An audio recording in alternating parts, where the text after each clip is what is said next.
Welcome to TRT World. I'm Nadja Muftic, and in this week's Across the Balkans, we bring you the latest stories from the region and how countries, governments, and the population are affected.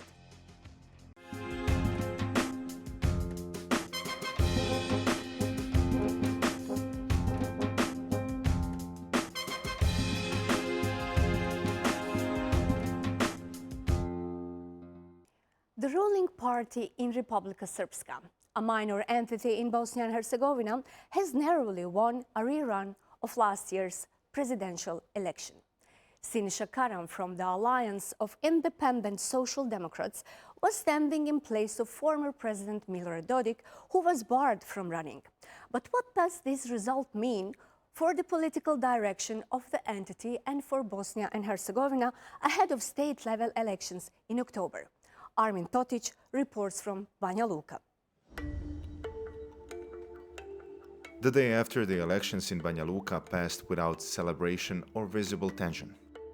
The city moves on as usual, while the political landscape enters a new phase of continuity. Snap elections were called after Milorad Dodik's conviction for failing to comply with decisions of the High Representative of the international community in Bosnia and Herzegovina. He was subsequently banned from holding political office for 6 years and sentenced to 1 year in prison, a sentence he later paid off. At the polls, voting irregularities necessitated a repeat at 136 polling stations in several cities across Republika Srpska. The Alliance of Independent Social Democrats candidate Sinisa Karan emerged victorious. However, the central question now is what this outcome says about the political direction of the entity. Political analyst Tanja Topić says the outcome cannot be understood without looking at the difference between the first round and the repeated vote. I u prvom krugu, znači 23. novembra, kandidat koji je bio kandidat opozicije, koji je bio prilično politički anoniman, ostvario je fantastičan izborni rezultat i predstavio se kao neko ko može da odgovor na dugogodišnju vladavinu SNSD-a. Međutim, istovremeno taj prvi krug značio je opomenu za SNSD da ništa ne smiju prepustiti slučaju i da su mobilisali sve one snage, sve resurse, čak i javne resurse i to nezakonito, poslužili se dobro oprobanim metodama izbornih malverzacija, pritisaka, ucjena kako bi njihov kandidat došao do pobjede. For the ruling party, Topić say it was crucial to retain control ahead of the general elections and preserve a political framework in which Dodik, despite being banned from office, continues to exercise decisive influence in Republika Srpska. Topić argues that the results should not be interpreted as proof of stability. Ovo je zapravo, rekla bih, više potvrda autoritarnog karaktera ovog sistema gdje postoji i gdje se njeguje kult ličnosti, gdje je demokratija ozbiljno ugrožena, gdje su ugrožena i ljudska prava, sloboda mišljenja i medija je ograničena, a institucije sistema su nefunkcionalne. Zapravo jesu funkcionalne, ali se nalaze u funkciji jednog čovjeka. Although the result has been confirmed, trust in the process is not shared equally. The electoral framework remains one of the most sensitive points of the entity's political system. Transparency International's Damjan Ožegović says repeated irregularities in recent elections are discouraging some voters and raising concerns about the integrity of the process. Minimum i maksimum reformi jesu nove tehnologije. Dakle, tehnologije zaista, o njima se već dugo govori, mogu vratiti povjerenje građana budući da bi došlo do digitalizacije, odnosno kontrola biračkog dana, odnosno cijelog procesa bi se otela iz ruku biračkih odbora. Birački odbori svakako da jesu najslabija karika u sprovođenju izbora, a oni su zapravo jedini na terenu koji taj dan rade posao. The results of these elections could serve as an important indicator of voter sentiment in this part of Bosnia and Herzegovina ahead of the general elections scheduled for October this year. They will be closely watched not only in Banja Luka but also in Sarajevo, and in international circles as a signal of the direction in which the political landscape of Republika Srpska is currently moving. Sead Turčalo, political science professor at the University of Sarajevo, says Dodik, president of the Alliance of Independent Social Democrats, still holds decisive political influence despite not formally holding public office. Ono što na državnom nivou možemo očekivati jeste da nećemo imati nekog napretka u evropskim integracijama, jer oni koji Dodik smatra svojim, da tako kažemo, ideološkim i političkim istomišljenicima na međunarodnom nivou, oni apsolutno ne vidi Evropsku uniju kao nekoga ili neki cilj kojim treba težiti, da ćemo imati još oštrije blokade institucija, upravo da će on koristiti novoizabranog predsjednika entiteta Republika Srpska kao taj živi politički štit, jer on direktno ne preuzima odgovornost, nije direktno na toj funkciji, jer mu naprosto to sada treba. Continuity has been confirmed. The question now is whether the political narrative will shift before October or whether the system will once again demonstrate its ability to absorb elections without substantive change. Armin Totić, Across the Balkans, Banja Luka, Bosnia and Herzegovina. Bosnia and Herzegovina's public broadcaster, BHRT, is facing its most serious crisis since its establishment in 1945. After years of political deadlock and financial neglect, BHRT is now on the brink of shutdown.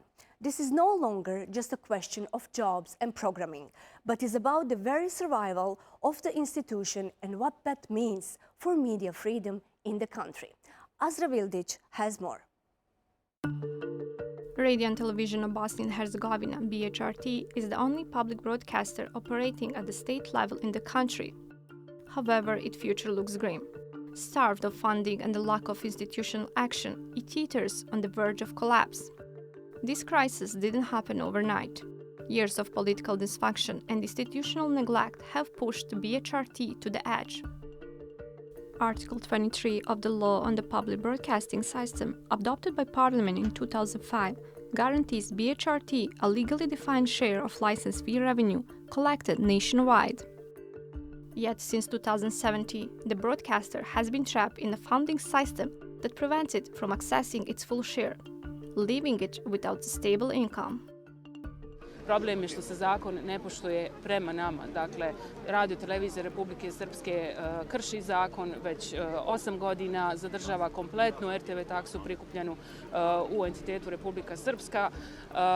Taksa se ne naplaćuje u cijeloj federaciji BiH, to je također ogroman dio ovog problema. Dakle, zakon se krši na svim mogućim poljima, ali ćemo se mi truditi ostati profesionalci do zadnjeg i objektivno, profesionalno, istinito izvještavati o svim važnim događajima u Bosni i Hercegovini.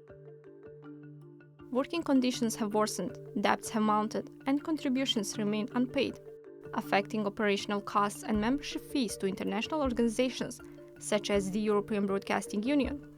BHRT workers embarked on a full-scale strike in front of the Parliamentary Assembly in November last year, demanding urgent actions from the authorities. They claim their financial collapse began when Radio Television of Republika Srpska stopped transferring mandatory license fees, resulting in debts that now exceeded $59 million. Mislim da je ovo što se dešava sa BHRT-om je još jedan napad na nešto što je vidljivo zajedničko u ovoj državi i moje pitanje bi bilo, nakon što ugasite BHRT, šta je sljedeće što ćete ugasiti? Alarms are ringing beyond Bosnia and Herzegovina's borders. International journalist organizations are also weighing in. These include the European Federation of Journalists, the European Center for Press and Media Freedom, the International Press Institute, which appealed to the Bosnia and Herzegovina High Representative Christian Schmidt to intervene. However, Schmidt said he could only provide support and the responsibility for resolving the issues lies with the parliament.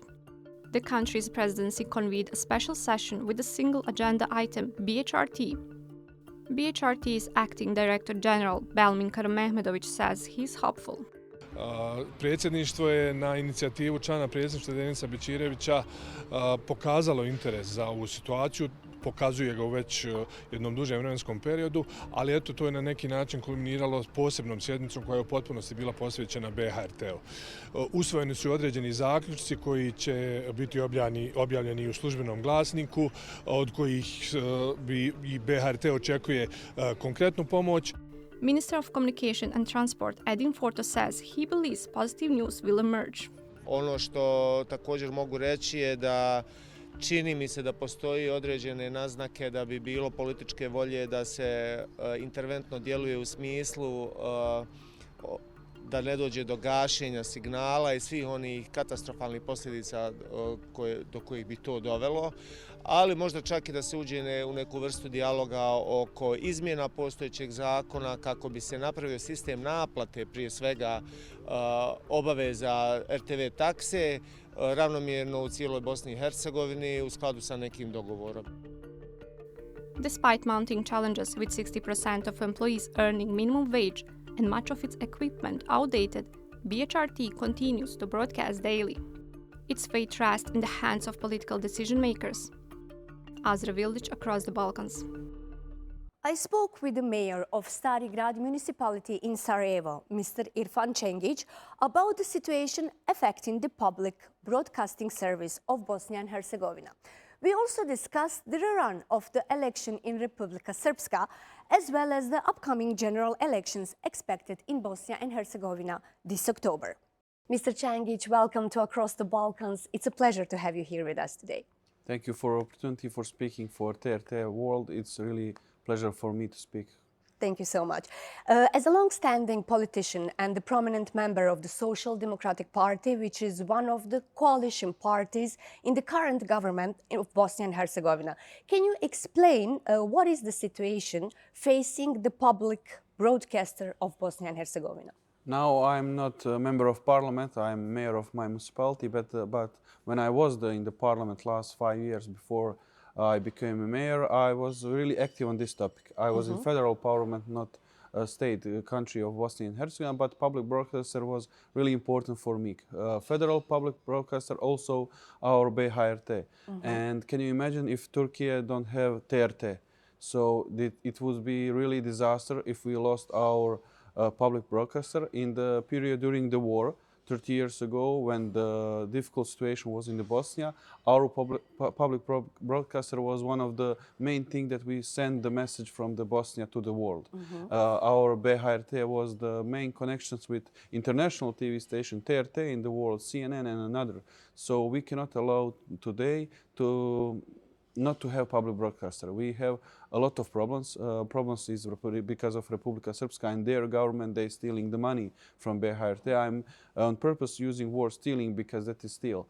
When you don't pay your share for the BHRT and then BHRT cannot pay taxes and another responsibility for them, they cannot publish everything they want. So that is problem. I think that the European Union must intervene more. Office of High Representative should intervene more because that is their job. When I was in the parliament, it was really bad solution when they had a problem with tax and another paying to the federal government. Then I proposed one amendment and one resolution with my colleague Sanela Prašević-Gađo, who was journalist and member of parliament, and together we stopped the paying the tax in that moment. But that helped these 2 or 3 years, but now we need better and last-lasting solution. So how do you think it's going to end in this situation? I think the public broadcaster will stay alive, and I think that at the end everything will be good, but we must go and work much harder and better to save our public broadcaster. Last week, you attended the traditional annual National Prayer Breakfast in Washington, D.C. What were your impressions? That is 74 National Prayer Breakfast. So that is an ideal opportunity to have on one place a lot of influential people in the United States and to speak with them. Also, I had a lot of other activities in the DC and the New York and Connecticut because we had signed Twinning City program with Wethersfield in the Connecticut. That is a small town who have rich history. And we want to have twinning cities with cities who have rich history. And what is also important for us, that town in Connecticut and whole that Hartford area have a lot of people from Bosnia. And when we are connected with some city, we want to have connections with our diaspora. Also, we had some event in New York with our diaspora, and also we had a meeting with Congressman Underholt and Congressman Turner, who are well known in Bosnia and Herzegovina. They know situation in Bosnia and Herzegovina, and they are really influential Republican congressmen, and that's why it's important when we visit them to send the message. They know what is the situation in Bosnia and Herzegovina, because another forces, political forces, will tell another story. You are the mayor of Stari Grad municipality in Sarajevo, one of the most important parts of the capital because of its historical and tourist attractions. What do these projects mean for Sarajevo, and how did you decide on this particular municipality? So I already mentioned about Wethersfield in Connecticut, and now we have twinning city in the United States. But we have a lot of twin cities all across all over the world. The biggest number is from Turkey. We have 9 municipalities in Turkey, and I hope so it will be 10th, because BHRT in Istanbul is really good, our friends, but we don't have signed agreement. And I hope so that we will have in the near future the 10th municipality from Turkey. We have friends like Fatih Istanbul, Osman Gazi, Bursa, Selçuk, Konya, Karşıyaka, Izmir, and that is cities and municipalities in Turkey that we have really good cooperation. Cultural, TICA help us with project in Bosnia and Herzegovina, because as you said, Stari Grad, Old Town, is the heart of the Sarajevo, but also heart of the Bosnia, and not just heart of Sarajevo and Bosnia, it's a municipality, town, part of Sarajevo that have most history from Ottoman period. So connections with the cities in Turkey and the help of TICA and other agencies is really important for us. I noticed that some media in Bosnia and Herzegovina made a special mention of the presence of the Milorad Dodik and Željka Cvijanović at the National Prayer Breakfast. So they also criticized politicians from Bosnia and Herzegovina who failed to attend the event. Was this a missed opportunity for promoting Bosnia and Herzegovina by some other politicians? I understand media, because in today's world, click is everything. And when you speak about and write about Milorad Dodik in the United States, it's clickbait. And it's strange to be Milorad Dodik in the United States, because he was with Putin all time. He is against NATO. He is against a lot of projects of United States in Bosnia and Herzegovina. He is against the democracy initiative from United States. He attacked the ambassador of United States, and he was on sanctioned list. Exactly. And now it's strange to be here in the DC, but that is show that he have 2 faces, or 3, 4, 5 faces, and you cannot believe which face in that moment is a real Milorad Dodik. He took advantage of this event. He had some meetings as me. He spent a lot of money for that. I didn't spend money. I have respect from people from the Congress and from National Prayer Breakfast and etc. But I think that it would be good that if he become pro-Western. It would be much easier from Bosnia. And I hope so that what he is speaking in the United States, because he speak one thing in the United States, another in the Republika Srpska, third in the Belgrade, fourth in the Moscow. So I hope so that what he speak in the United States will become his policies, because I think that Bosnia need pro-Western Serbs politician who will really work for Serb people, but also for Bosnia and Herzegovina, NATO alliance, and EU membership. So I understand media why they are covering, because that is interesting, but also one important thing is how he get rid of the sanctions.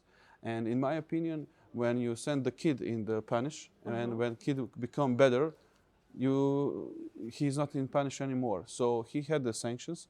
He had unconstitutional bills and law in the National Assembly of Republika Srpska, which he adopted and his MPs. When the United States said cancel all the bills, we will cancel your section, he canceled all bills. So that is how he tricked people in Republika Srpska. And I don't know how people can believe him anymore. As part of this week's episode of Across the Balkans, we also addressed to repeated elections in Republika Srpska. What are your thoughts of these elections?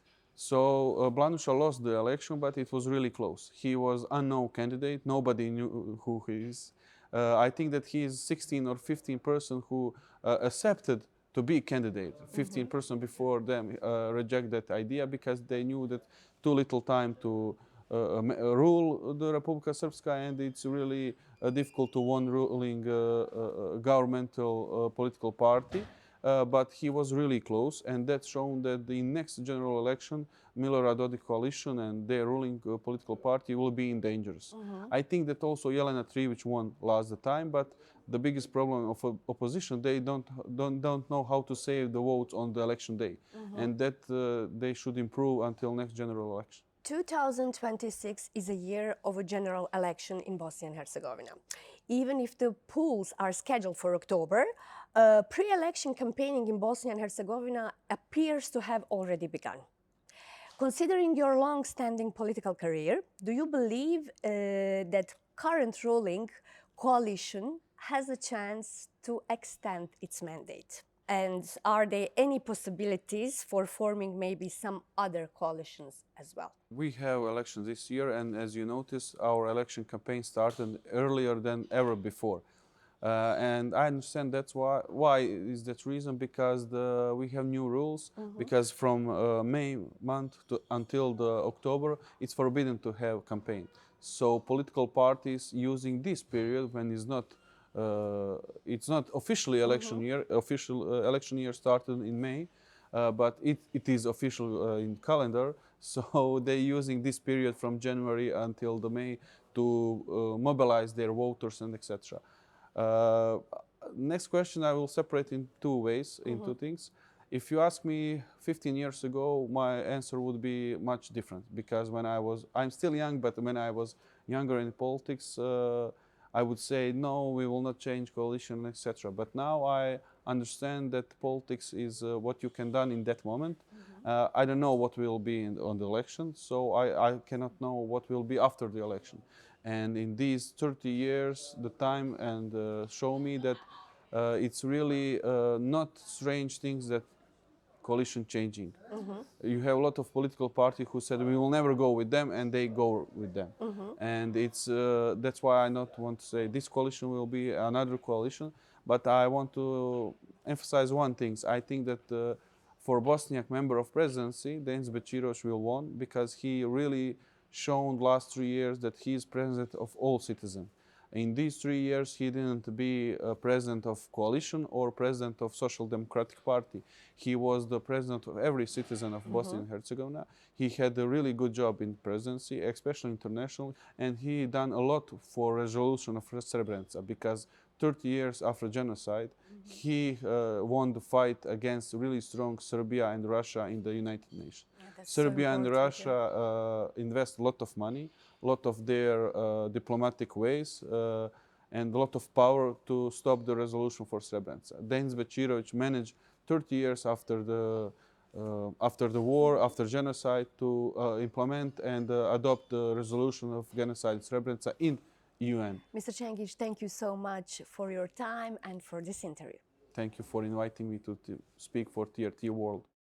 The remote village of Rogozheni in Moldova is at risk of being completely emptied and forgotten as its population dwindles. But all may not be lost, as locals have a plan to curb this, using the village's unique traditional architecture. Adama Munu explains. The village of Rogozheni in Moldova looks like a scene from the Chronicles of Narnia or even the Lord of the Rings. A battle here is certainly at hand, and it's not just winter. With thousands of Moldovans heading to EU countries for a better life, villages like Rogozheni, which has recently dropped from 200 to 30, have become ghost towns. Era lume mult, era copii, era lume, era frumos satul și ea ca muișor a rămas uni și încoace câte o casă, dar atunci era casă în casă, lume era.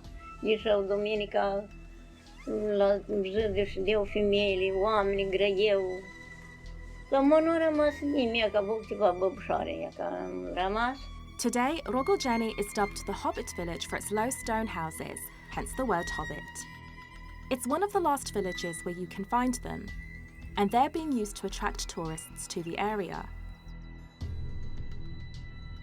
Doar că observăm că pe timp de vară a crescut numărul celor interesați să vadă localitatea și care sunt pasionați nu doar de locuințele de tip semibordei, dar și de forma de relief, de casele, de gardurile care sunt drumurile vechi, care se mai păstrează încă în satul Rogojeni, așa că aici nu s-a intervenit între timp cu construcții de tip nou, deci se păstrează stilul vechi așa cum era în timp. One of them, called Mihail Chara's dwelling, has been transformed into a museum. Inside, pork stew, polenta with sheep cheese and pickles are served around a table in a small room. Aici, special, sunt, de fapt, locuințele în care și în prezent de tip bordei. În prezent avem persoane care locuiesc în astfel de bordee pe care le vedeți și în spatele meu. Sunt mici care mențin căldura. Ele sunt practic construite în pământ.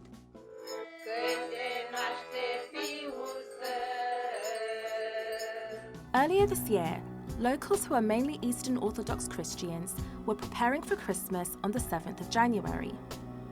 They sang traditional Christmas carols and invited visiting student Sang Kyung Lee to a pork roast.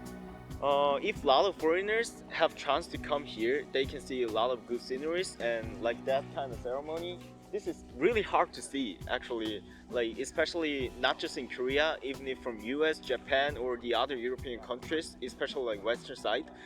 As Rogojeni fights against prolonged erasure, its hobbit-like homes are offering a glimmer of hope that it won't be forgotten.